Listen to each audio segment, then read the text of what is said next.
ನಾರಾಯಣಗೌಡರು ಅಂತೇಳಿ. ನಾನು ಈಗ ಹೊಸದಾಗಿ ಗಂಗಾವತಿ ಉಪವಿಭಾಗಕ್ಕೆ DYSP ಅಂತ ಕರ್ತವ್ಯ ನಿರ್ವಹಿಸಲಿಕ್ಕೆ ಬಂದಿರುತ್ತೇನೆ. ಮೊದಲನೇದಾಗಿ ನಗರದಲ್ಲಿ ಮೊನ್ನೆ ಒಂದು ಹೀನವಾದಂಥ ಒಂದು ಮರ್ಡರ್ ಕೇಸ್ ಆಗಿತ್ತು. ಆ ಕುರಿತು ನಾವು ಈಗಾಗಲೇ 4 ಜನನ ಅರೆಸ್ಟ್ ಮಾಡಿದ್ದೇವೆ, ಇನ್ನೂ 3 ಜನನ ಹಿಡಿಬೇಕಾಗಿದೆ. ಆ ಕುರಿತು ನಾವು ಆಲ್ರೆಡಿ 3 ತಂಡಗಳನ್ನು ಮಾಡಿಕೊಂಡು ಕೂಡಲೇ ಉಳಿದ 3 ಆರೋಪಿತರನ್ನು ಶೀಘ್ರವಾಗಿ ಬಂಧಿಸ್ತೇವೆ ಅಂತ ಹೇಳಿ ಈ ಮೂಲಕ ತಮಗೆ ಹೇಳಲಿಕ್ಕೆ ಇಚ್ಛಪಡ್ತೇನೆ. ಅದರ ಜೊತೆಗೆ ನಗರದಲ್ಲಿ ಮುಂಬರುವ ದೀಪಾವಳಿ ಹಬ್ಬವಾಗಲಿ, ಮುಂದೆ ಬರುವ ಯಾವುದೇ ಕಾನೂನು ಸುವ್ಯವಸ್ಥೆಗಳನ್ನು ಹಾಗೂ ಎಲ್ಲ ಜನರ ಆಸ್ತಿ ಪಾಸ್ತಿಗಳನ್ನು ರಕ್ಷಣೆ ಮಾಡೋದು ಪೊಲೀಸರ ಅತಿಯಾದ ಜವಾಬ್ದಾರಿ ಇರ್ತದೆ. ಆ ಜವಾಬ್ದಾರಿಯನ್ನು ಈಗಾಗಲೇ ನಡೆದುಕೊಂಡು ಬಂದಂಥ DSP ಅವರ ರವರಂತೆ ನಾನು ಕೂಡ ಗಂಗಾವತಿ ಉಪವಿಭಾಗಕ್ಕೆ ಒಂದಿಷ್ಟು ಒಳ್ಳೆಯ ಕೆಲಸಗಳನ್ನು ಮಾಡಿ ಹೋಗ್ಬೇಕಂತ ಬಂದಿರುತ್ತೇನೆ. ಅದಕ್ಕಾಗಿ ತಮ್ಮೆಲ್ಲರ ಸಹಕಾರ ನನ್ನ ಜೊತೆ ಇರಲಿ. ಪೊಲೀಸರು ನಿಮ್ಮ ರಕ್ಷಕರಾಗಿ ನಾವು ಕೆಲಸವನ್ನು ನಿಮಗೆ ಮಾಡ್ತೇವೆ. ಯಾವಾಗಾದರೂ ಏನಾದರೂ ಸಮಸ್ಯೆಗಳು ಪೊಲೀಸ್ ಇಲಾಖೆಗೆ ಸಂಬಂಧಪಟ್ಟ ಸಮಸ್ಯೆಗಳಿತ್ತು ಅಂತಂದರೆ ಕೂಡಲೇ ಪೊಲೀಸ್ ಠಾಣೆಗೆ ಹಾಗೂ CP ಅವರಿಗೆ ಹಾಗೂ ನನಗೆ ಸಂಪರ್ಕಿಸಲು ಈ ಮೂಲಕ ತಮಗೆ ಕೋರುತ್ತೇನೆ. ಧನ್ಯವಾದಗಳು.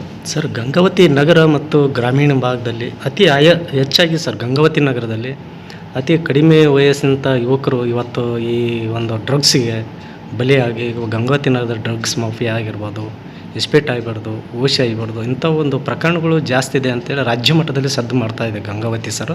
ತಾವು ಹೊಸದಾಗಿ ಬಂದಿದ್ದಾರೆ, ಇವನ್ನೆಲ್ಲ ಕಾನೂನು ಸುವ್ಯವಸ್ಥೆ ಹ್ಯಾಂಡಲ್ ಮಾಡಲಿಕ್ಕೆ ಏನು ಪ್ರಿಕಾಷನರಿ ಸರ್ ತಮ್ಮ ಇಲಾಖೆ ವತಿಯಿಂದ?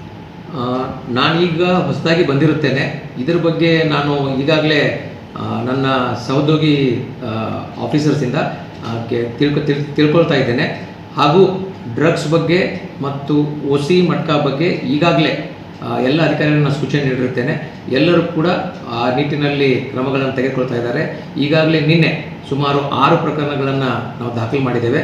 ಇದೇ ಕುರಿತು ನಾವು ಖಡಾಖಂಡಿತವಾಗಿ ಸ್ಟ್ರಿಕ್ಟ್ ಆದಂಥ OC ಮಟ್ಕಾ ಗ್ಯಾಮ್ಲಿಂಗ್ ಈ ಕುರಿತು ಸ್ಟ್ರಿಕ್ಟ್ ಆದ ಆ್ಯಕ್ಷನ್ ತೆಗೆದುಕೊಳ್ತೇವೆ. ಅದರ ಜೊತೆಗೆ ತಾವೇನು ಸಣ್ಣ ಮಕ್ಕಳದ್ದು ಇಂಜೆಕ್ಷನ್ಸು ಮತ್ತು ಡ್ರಗ್ಸ್ ಬಗ್ಗೆ ಹೇಳ್ತಾ ಇದ್ದೀರಿ, ಇದ್ರ ಬಗ್ಗೆಯೂ ಕೂಡ ನಮಗೆ ಇನ್ನೂ ಸರಿಯಾದ ಮಾಹಿತಿ ಸಿಕ್ಕಿರೋದಿಲ್ಲ.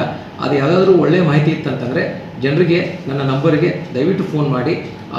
ಈಗ ಫಾರ್ ಎಕ್ಸಾಂಪಲ್ಲು ಇಂಜೆಕ್ಷನ್ ಅಂತ ಹೇಳ್ತಾ ಇದ್ದೀರಿ, ಇಂಜೆಕ್ಷನ್ದಲ್ಲಿ ಯಾವ ಇಂಜೆಕ್ಷನನ್ನು ಸಹಿತ ಅಥವಾ ಗುಳಿಗೆಯನ್ನು ತೆಗೆದುಕೊಳ್ಬೇಕಾಗಿತ್ತಂದರೆ ಡಾಕ್ಟರದ್ದು 100% ಆಗಿ ಅವ್ರದ್ದು ಪ್ರಿಸ್ಕ್ರಿಪ್ಷನ್ ಕಾರ್ಡ್ ಇರಬೇಕು.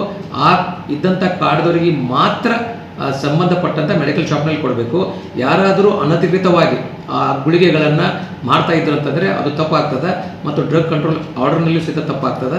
ನಾರ್ಕೋಟಿಕ್ಸ್ ಆ್ಯಕ್ಟ್ನಲ್ಲಿ ಬರುವಂಥ ಯಾವುದಾದ್ರೂ ಸಾಮಾನುಗಳು ಅದರಲ್ಲಿ ಇದ್ದಿದ್ದು ಅಂತಂದರೆ ಆ ಲಿಮಿಟ್ನಲ್ಲಿ ಏನಾದರೂ ತಾವು ಮಾರಿದಿರುತ್ತಂದರೆ ಅದು ನಾರ್ಕೋಟಿಕ್ಸ್ NDPS ಕೇಸ್ನಲ್ಲಿ ಪ್ರಕರಣ ದಾಖಲಾಗುತ್ತೆ. ಸಂಬಂಧಪಟ್ಟಂಥ ಮೆಡಿಕಲ್ ಶಾಪ್ನವರು ಸಹಿತ ಇದಕ್ಕೆ ಹೊಣೆ ಆಗ್ತಾರೆ. ಯಾರೂ ಸಹಿತ ಮೆಡಿಕಲ್ ಶಾಪ್ದವರು ಅನಧಿಕೃತವಾಗಿ ಡ್ರಗ್ಸ್ಗಳನ್ನು ಮಾರಾಟ ಮಾಡಬಾರದು. ಯಾರಾದರೂ ಮಾರಾಟ ಮಾಡಿದ್ದನ್ನು ನಾನು ಜನರಲ್ಲಿ ವಿನಂತಿ ಮಾಡ್ಕೋತೇನೆ, ಹಾಗೆ ಯಾರಾದರೂ ಇತ್ತು ಅಂತಂದರೆ ನಮಗೆ ಮಾಹಿತಿ ನೀಡಲಿಕ್ಕೆ ಕೊಡ್ತೇನೆ. ಅದರ ಜೊತೆಗೆ ನಾವು ಕೂಡ ತಂಡಗಳನ್ನು ಹಾಕಿ ಅದು ಏನಾದರೂ ಇತ್ತು ಅಂತಂದರೆ ಅದನ್ನು ಹತೋಟಿಯಲ್ಲಿ ಇಟ್ಕೊಳ್ಳೋಕ್ಕೆ ಖಂಡಿತವಾಗಿ ಕ್ರಮಗಳನ್ನು ತೆಗೆದುಕೊಳ್ತೇವೆ. Sir, last question sir. ಈಗ ಸರ್, ಪ್ರಯಾಣಿಕರು ಬೆಳಗಿನ ಜಾವ ದೇವಸ್ಥಾನಕ್ಕೆ ಪಾದಯಾತ್ರೆ ಮಾಡ್ತಾರೆ ಸರ್, ರಸ್ತೆ ಇಕ್ಕಲದಲ್ಲಿ ಅಲ್ಲಿ ಮಧ್ಯ ಬೆಳಗಿನ ಜಾವ ಅಂಥ ಸಂದರ್ಭ ಆ ಪ್ರಯಾಣಿಕರಿಗೆ ಹೋಗ್ಬಾರ್ದು ಅನ್ನೋದೊಂದು SP ಅವರು ಮೊನ್ನೆ ಒಂದು ಆದೇಶ ಕೊಟ್ಟಿದ್ರು ಸರ್. ಮೊನ್ನೆ ಉದಾಹರಣೆಗೆ ಹುಲಿಗಿ ಪಾದಯಾತ್ರೆ 3 ಜನ ದಾರುಣ್ಯ ಸಾವಿನ ಅಪ್ಪಿದ್ರು ಸರ್, ವಾಹನ ಮೇಲೆ ಹರಿದು. ಅಂಥ ಪ್ರಯಾಣಿಕರಿಗೆ ಬೆಳಗಿನ ಜಾವ ಇಲ್ಲಿ ನಮ್ಮಲ್ಲಿ ಹೋಗ್ತಾ ಇದ್ದಾರಾ? ಹೌದು ಸರ್, ಇಲ್ಲಿ ಹೋಗ್ತಾ ಇದ್ದಾರೆ. ಅಲ್ಲ ಸರ್, ಟೋಟಲ್ ಇಲ್ಲಿ ದೇವಸ್ಥಾನಗಳಿಗೆ ಹೋಗ್ತಾ ಇದ್ದಾರೆ ಸರ್. ಬೆಳಗಿನ ಜಾವ ಹೇಮಗುಡ್ಡಕ್ಕೆ ಹೋಗ್ತಾರೆ ಸರ್. ಕೆಲವರು ಹುಲಿಗಿ ಪಾದಯಾತ್ರೆ ಮಾಡೋರಿರ್ತಾರೆ, ಕೆಲವರು ಪಾಂಡುರಂಗ ಇದೆ ಸರ್. ಪಾಂಡುರಂಗ ದೇವಸ್ಥಾನಕ್ಕೆ ನಿನ್ನೆ ರಾತ್ರಿ 8 ಗಂಟೆ ಆಯ್ತು ಸರ್, ನೈಟ್ ನಡ್ಕೊಂತಾನೆ ಹೋಗ್ತಾರೆ ಸರ್.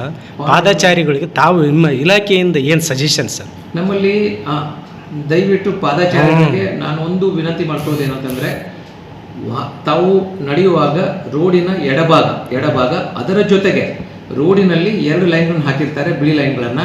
ಅದು ಕೇವಲ ವಾಹನಗಳಿಗೆ ಹೋಗ್ಲಿಕ್ಕೆ ಇರುತ್ತೆ. ಅದರ ಪಕ್ಕ ತಾವು ಕಚ್ಚಾ ರಸ್ತೆಯಲ್ಲಿ ನಡೆದುಕೊಂಡು ಹೋಗಲಿಕ್ಕೆ ಕೋರ್ತೇನೆ.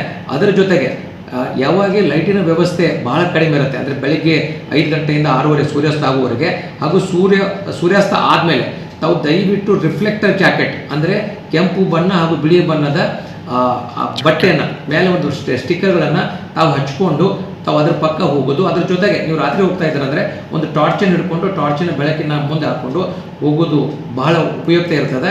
ಹಾಗೂ ಅದರ ಜೊತೆಗೆ ನಾವು ನಮ್ಮ ಹೈವೇ ಮೊಬೈಲನ್ನು ಹಾಕ್ತಾ ಇದ್ದೇವೆ. ಹೈವೇ ಮೊಬೈಲ್ದವರಿಗೆ ಮೇಲೆ ಟಾಪ್ ಲೈಟ್ ಹಾಕ್ಕೊಂಡು ಸೈರನ್ ಹಾಕ್ಕೊಂಡು ಜನರು ಬರ್ತಾ ಇದ್ದಾರೆ ಸ್ಲೋ ಹೋಗಿದೆ ಅಂತ ಹೇಳಿ ನಾವು ವಾಹನ ಚಾಲಕರಿಗೆ ಹೇಳ್ತಾ ಇರ್ತೇವೆ. ಅದರ ಜೊತೆಗೆ ಜನರದ್ದು ಸಹಿತ ಕರ್ತವ್ಯ, ತಾವು ಎಡಗಡೆಯ ಭಾಗದಲ್ಲಿ ಮಾತ್ರ, ಅದು ಕಚ್ಚಾ ರಸ್ತೆಯಲ್ಲಿ, ಯಾಕಂದರೆ ರೋಡ್ ಇಕ್ಕಟ್ಟಾಗಿದ್ದರಿಂದ ಆ ಬಿಳಿ ಲೈನ್ ಪಕ್ಕದ ಎಡಗಡೆ ರೋಡ್ನಲ್ಲಿ ಮಾತ್ರ ತಾವು ಚಲಿಸಲಿಕ್ಕೆ ಈ ಮೂಲಕ ಕೋರ್ತೇನೆ. ಸಾಧ್ಯವಾದಷ್ಟು ಸೂರ್ಯೋದಯ ಆದಮೇಲೆ ತಮ್ಮ ಚಲನವಲನಗಳನ್ನು ಮಾಡಿರಿ. ಸೂರ್ಯಾಸ್ತದಲ್ಲಿ ಮಾಡ್ತಾ ಇದ್ದರೆ ಕಂಪಲ್ಸರಿ ರಿಫ್ಲೆಕ್ಟರ್ ಜಾಕೆಟು ವಿತ್ ಏನು ಬಾಡಿ ಪ್ರೊಟೆಕ್ಟರ್ ರಿಫ್ಲೆಕ್ಟರ್ ಜಾಕೆಟದ ಹಾಕೊಳ್ಳಿ.